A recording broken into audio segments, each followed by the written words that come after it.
Bonjour les amis, The Amazing Spider-Man, le destin d'un héros, ou autrement dit le titre original, The Amazing Spider-Man 2.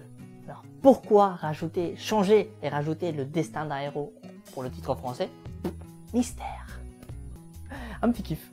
Bref, ce deuxième opus est toujours réalisé par Mark Webb, qui s'était déjà occupé du premier, et qui a failli d'ailleurs ne pas tenir les rênes de ce deuxième, pour des raisons de contrat et tout ce qui va avec, bon bref, c'est tout un bordel.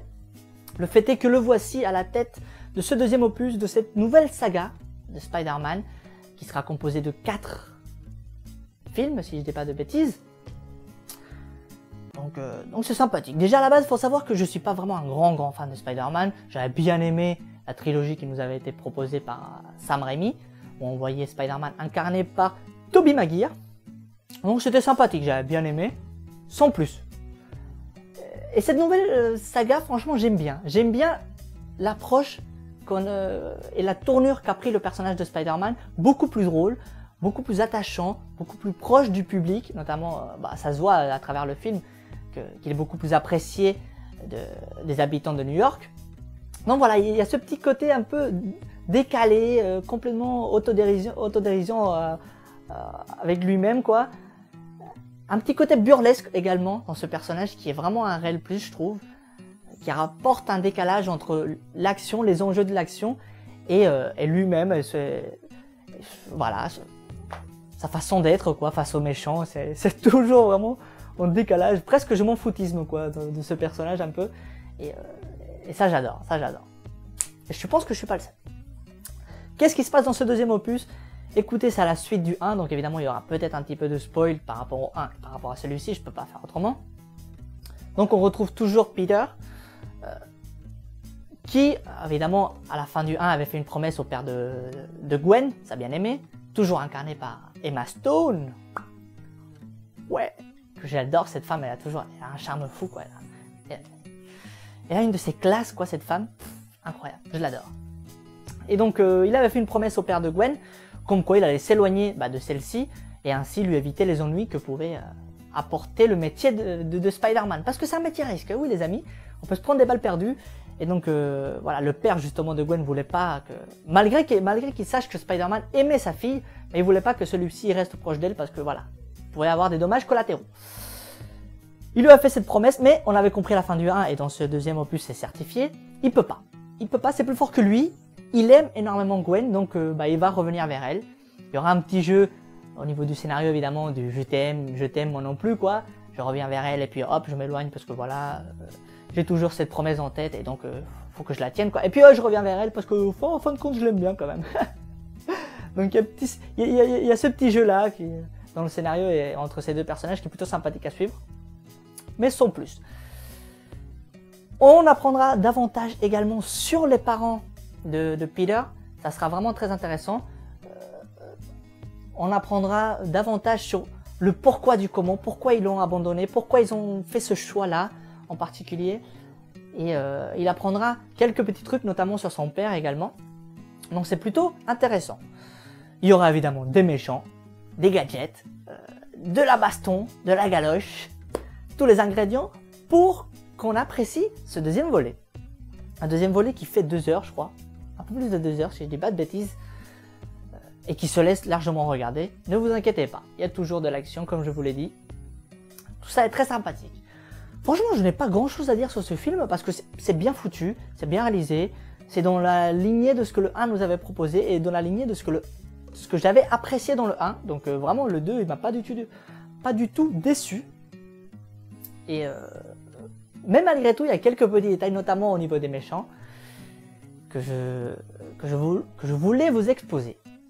Alors évidemment, on retrouve toujours des méchants pareils, quoi. C'est-à-dire que soit ils acquièrent leur pouvoir par accident, c'est le cas du grand méchant du film, donc Electro, soit par vengeance ou par soif de pouvoir.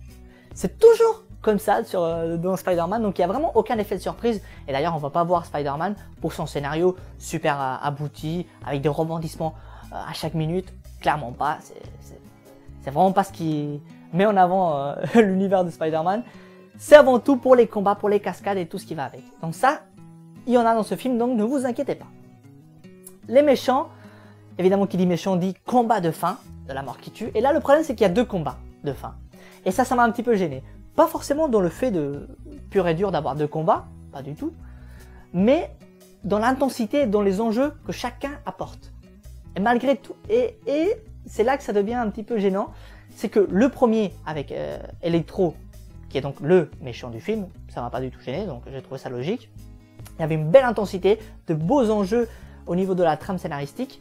Toujours évidemment le truc à l'américaine, à la dernière seconde où Spider-Man arrive à sauver les gens, ou à la dernière seconde on voit que tout se finit bien quoi. C'est un petit peu à l'américaine, ça marche malgré tout. Moi j'ai eu le petit frisson, le truc tout bête quoi, mais qui marche, qui fonctionne, qui fait toujours son petit effet. Et donc ce premier combat, voilà, avec beaucoup d'intensité, pas énormément d'enjeux en ce qui concerne Spider-Man lui-même. Et puis juste après, quelques secondes plus tard, en fait, il y a le deuxième combat avec le deuxième boss qui est pour le coup beaucoup moins impressionnant, mais qui apporte beaucoup plus d'enjeux pour le personnage de Spider-Man. Et là, c'est gênant. C'est-à-dire qu'il y a un contraste. On a à peine le temps de se remettre de ce premier combat qui a été très intense, et direct on nous met dans un deuxième combat qui est moins intense, mais avec beaucoup plus d'enjeux. Donc pour le coup, on est perdu en fait. On ne sait pas à quoi s'attendre, on ne sait pas quoi ressentir.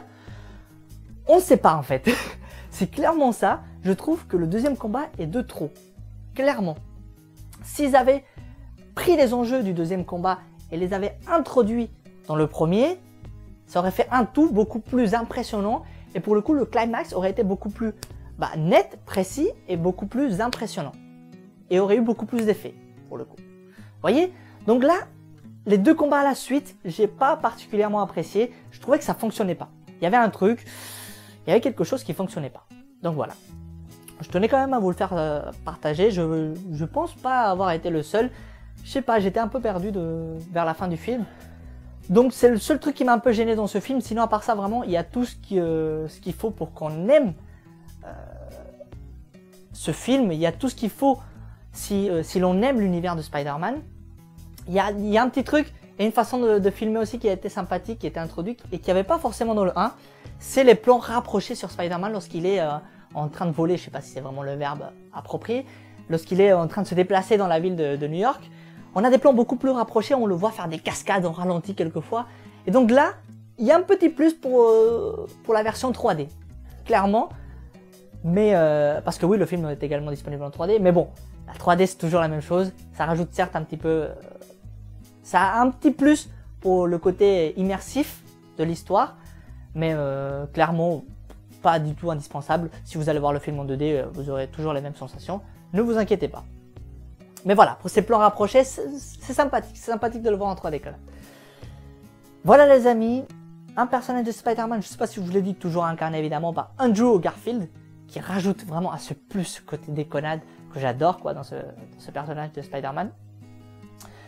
Et ça fait vraiment plaisir de... J'ai pas du tout été déçu de ce deuxième opus, j'ai beaucoup aimé. Voilà, j'ai eu tout ce à quoi je m'attendais et je suis ravi. Voilà, j'ai un petit peu tardé à aller le voir, c'est vrai. Mais vaut mieux tard que jamais, n'est-ce pas? Voilà les amis, je vous conseille largement d'aller voir ce Spider-Man, le destin d'un héros. Et je suis sûr que vous passerez un excellent moment en compagnie de vos personnages préférés. D'ici là, je vous dis salut et à la prochaine.